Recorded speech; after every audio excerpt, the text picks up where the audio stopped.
What's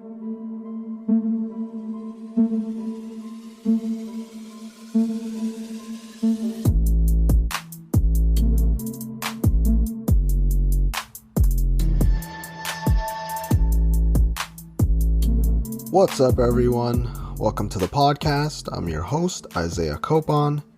It's September 17, 2021, and this is Lift and Learn episode 53. In this episode, I'll be talking about exactly how to time your carbohydrate intake if you're on a low-carb diet, and why you need to stop doing touch-and-go deadlifts. Before that, though, I'll talk a bit about what I've been up to lately, and that might include fitness-related topics, and it might not.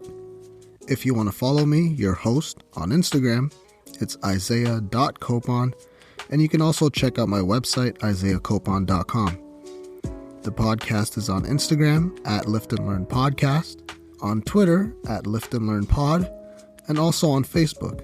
You can just search Lift and Learn Podcast. With that being said, let's get into it. Okay, so since this is a fitness podcast, I figured a good first topic would be, the gym. I worked out alone for all of my workouts.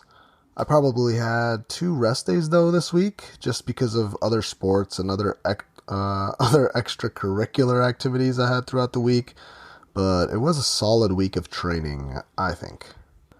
I was busy on some mornings this week, and I actually had some trouble waking up for my usual 5 or 6 a.m. workout because I've been sleeping later than I should be lately. So I did have this one upper body day where I was working out at like 4 p.m. just before the rush hour craze. And as I was benching, this guy was asking me how many sets I had left. I think I had 2 at that point. Then he literally just stood there and watched me bench, which, that was fine. But then afterwards, he told me that I'm the first person that he's seen that has benched more than 2 plates. I don't know, I thought that was pretty cool. I think I was doing 265 that day too.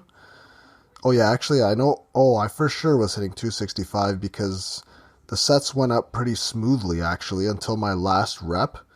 I got a little cocky since all the other reps were pretty easy, so I decided to go for a pause rep on the last rep. Oh my god, that was such a bad idea. It was such a grinder. I almost dropped it honestly, but I ended up thankfully pushing out that rep, but man, that was one of the toughest reps I've had in a while. It was a battle. Definitely should not have gone for the pause rep there, but I felt like I had more in the tank than what actually happened.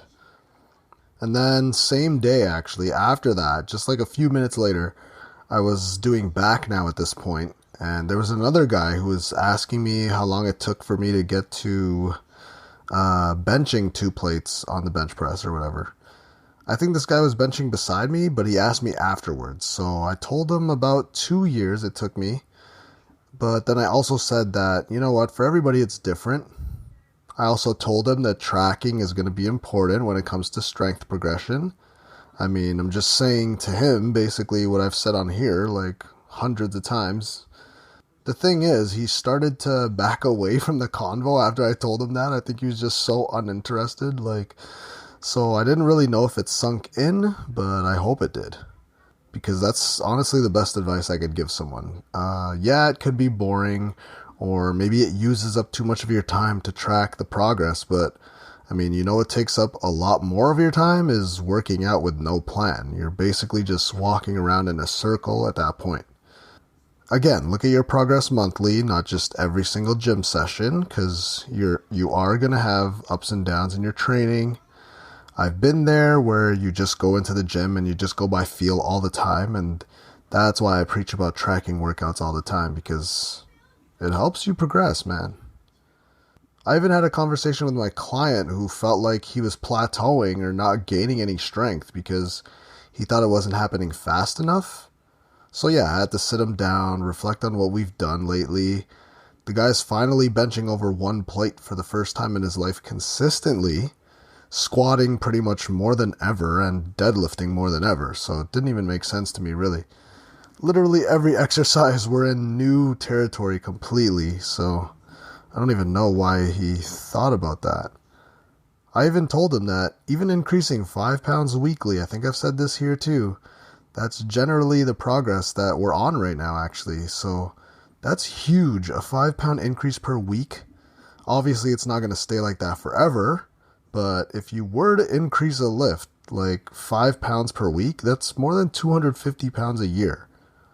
Like I said, obviously, you're not going to be 5 pounds stronger every single week, but those little increases are huge over time.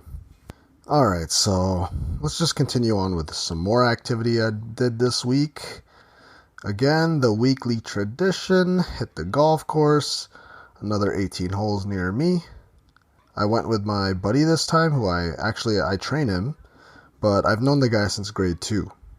We hit an 18 hole in the morning, this was just yesterday actually, and we just started out, the two of us, so that was actually good to start. I ended up having 3 pars overall, and the first hole was one of those pars that I had. But as we started to get into playing, this group behind us, there were 4 of them, and they were just rushing us, which got annoying after a certain point. They kept telling us to hurry up or whatever, which is fine if we were going slow, but we weren't really. Also, their group had carts, while we decided to walk the whole 18 holes, so that did slow us down a little bit. But it was pretty unnecessary that they were starting to hit golf balls in our general area, since they were getting tired of waiting.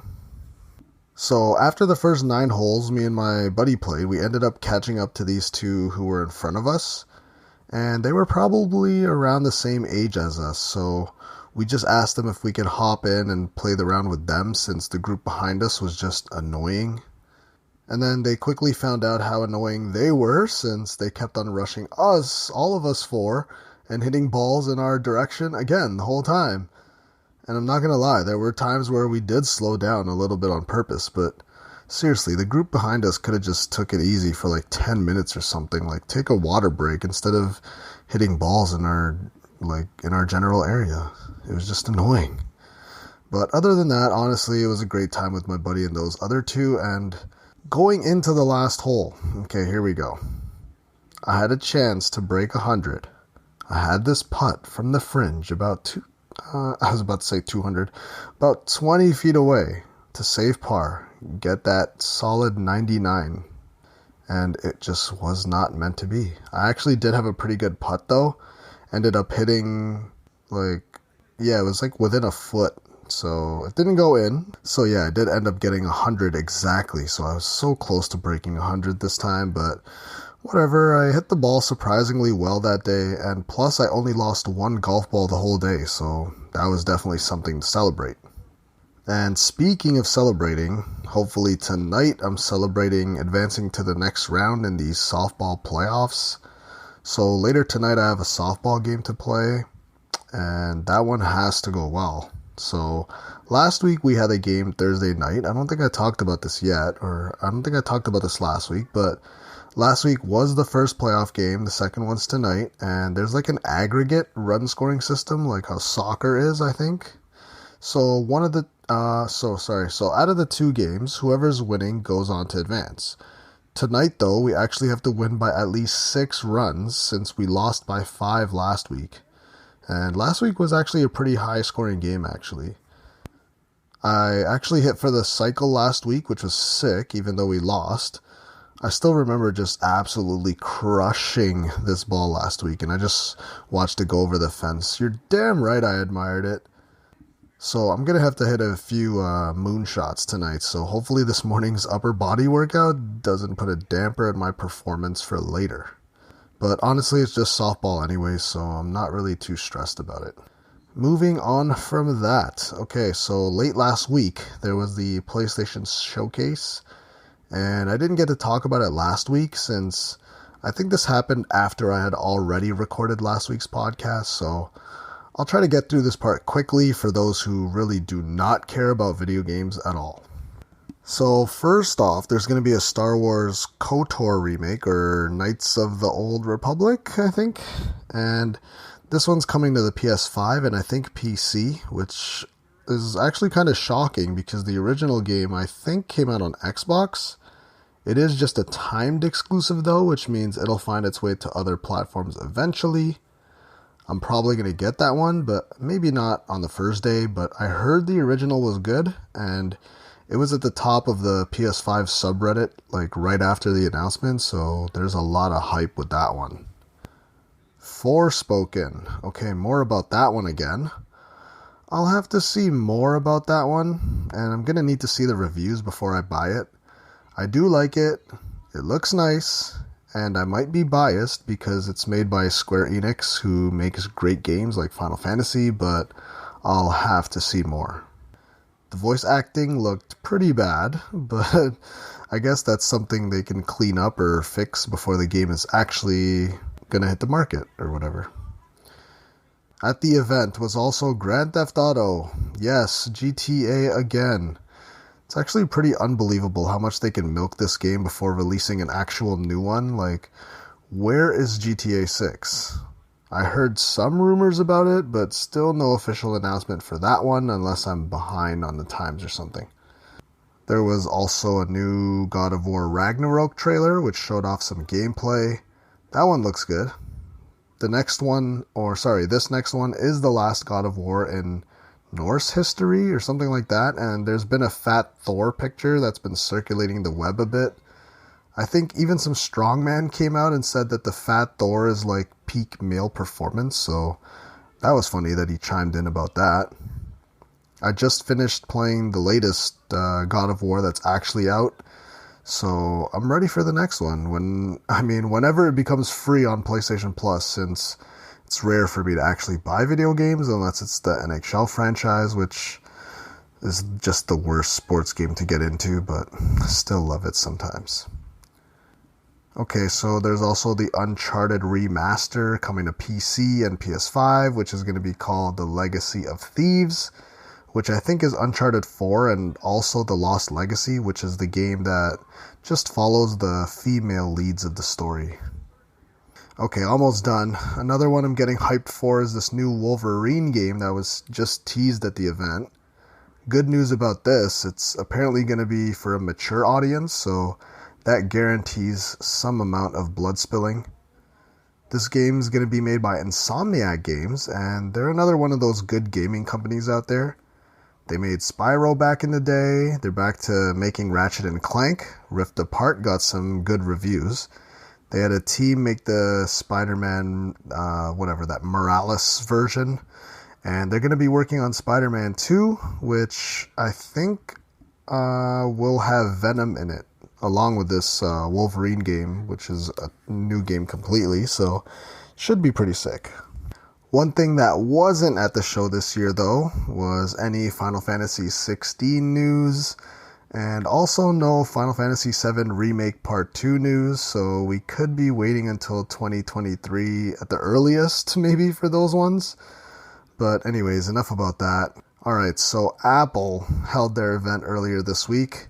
The main show was the iPhone, but they did show off some new iPads and a new watch too, the Series 7. And if you know me, I used to blog about tech and stuff, but over the past few years, it's been the same thing, basically, in the tech industry. The phone's faster, the phone has a better screen, even though it looks the same to me, and the camera's better every year. There aren't huge changes anymore, and phones thankfully last for a long time nowadays. I still have the iPhone XS Max. Okay, so anyways, they unveiled the iPhone 13 earlier this week, so my phone is now 4 years old, I think. I'm not upgrading my phone, seriously, until the whole front of the phone is like all screen. There's a lot of Android phones that do it already and have been out for a few years, but Apple still has that notch at the top of the display. And until that's gone, I'm going to ride this XS Max to the dirt. Or until Apple sends the system update to my phone that'll slow it down completely or whatever. And last but not least, Google has finally launched an official dark mode to their search website. After 20 years. Yes, Google finally decided to add a dark mode setting to their Google search.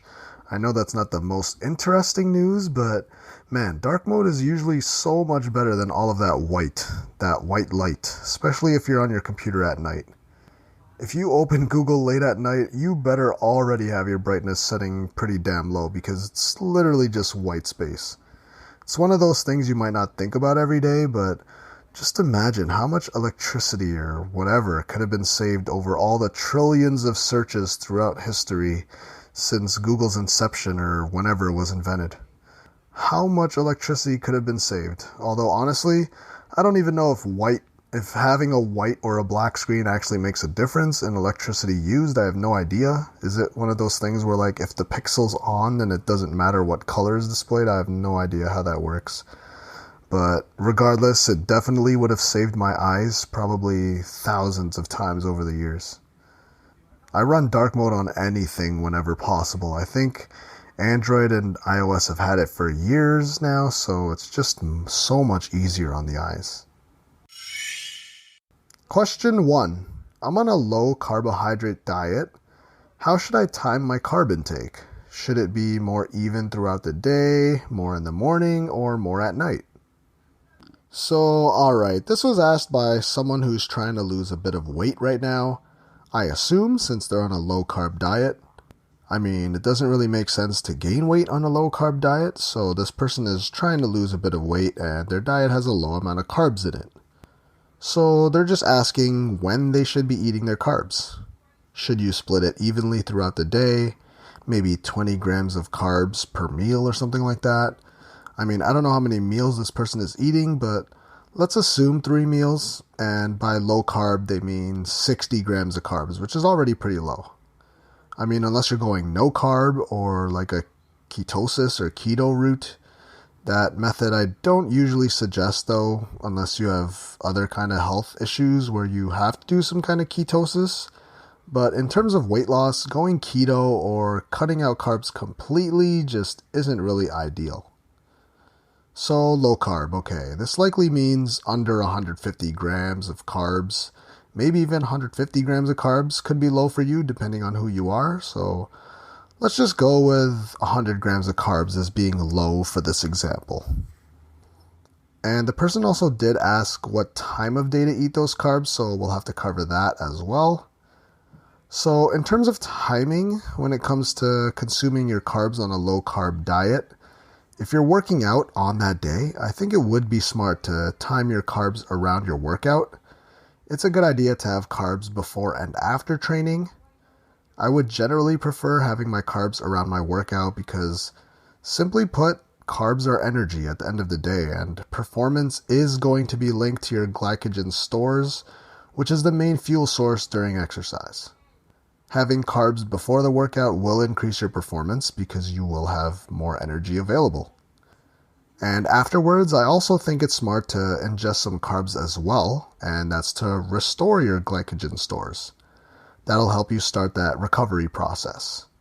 Of course, protein is ideal there too. That's the building blocks for muscle. Again, probably around your workout for that day for performance and recovery benefits. In terms of the rest of the day, I think just do whatever you want. I think planning your carbs around the workout would be the smartest solution if you are able to do that. And then the rest of your carbs, just toss them in whenever. So if, for example, you were having 100 grams of carbs daily, maybe do something like 30 to 40 grams of carbs both before and after the workout. Then split the rest up throughout the day whenever you want. You're going to have to figure out what works best for your own body. So there is going to be some individuality there. So find what works best for you is basically what I'm saying. If you are looking to lose weight, it's also smarter to have your carbs earlier in the day because that gives you all day to basically burn it off. So this works perfectly if you work out in the mornings because you're having your carbs earlier in the day.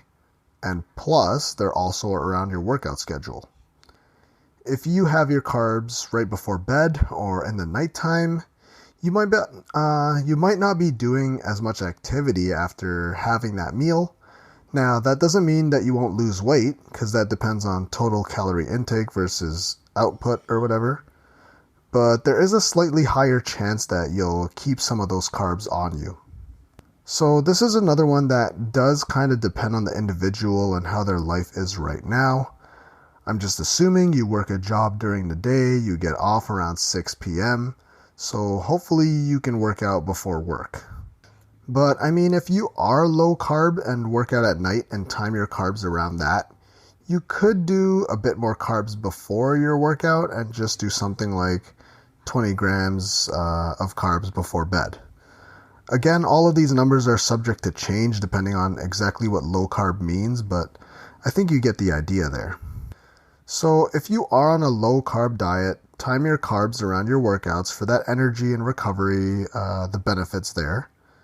In regards to timing throughout the day, maybe on something like a day off, it would be smarter to have your carbs earlier in the day.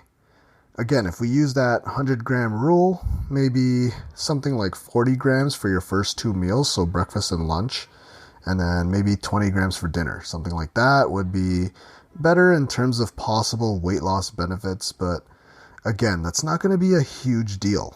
It's only going to be a minuscule difference. I'm talking like 1 to 5% difference there in terms of weight loss over time. So just time your carbs around your workout and try to eat them earlier in the day if you can, if you are looking to lose a little bit of weight with a low carb diet. Question 2. Should I be doing touch and go deadlifts? Alright, so I actually got this question in the gym from someone who was in there deadlifting beside me. We just had a little brief talk about how you should perform deadlifts because I was doing dead stop deadlifts, which are deadlifts where you're doing a full reset when you bring the weight down to the floor, and you'll just stop at the bottom for a split second at the end of the movement. And then there's what he was doing, which were touch and go deadlifts. So the difference with these is that when you're lowering the weight down to the floor, as soon as the weight touches the ground, you just immediately go into the next rep, so the bar is basically constantly moving. So sometimes you'll see touch and go deadlifts done at the gym where people are like violently slamming the weight on the floor and using that bounce off the floor for momentum for the next rep, basically. So I don't think touch and go deadlifts are just all bad, but would I advise any of my own clients or anyone I know to do them? Probably not. I can't really think of an advantage of a touch and go deadlift versus a dead stop or a full reset deadlift. Some things you could say in favor of the touch and go deadlifts could be things like maybe a constant tension on your muscles, but other than that, I don't really think there's any other pros when it comes to doing these. So it would be smarter then, at least I think, to do your deadlift. Drop the weight with some kind of control. Don't just let gravity take it down completely. Lift the weight off the floor with good form. Drop the weight with a little bit of control. And then when it hits the floor, take a half second to make sure that you're ready to pull again for the next rep. Touch and go deadlifts are usually fine, honestly. Like I said, they're not horrible to do, but if you're dealing with a weight that's heavy for you, just think about it.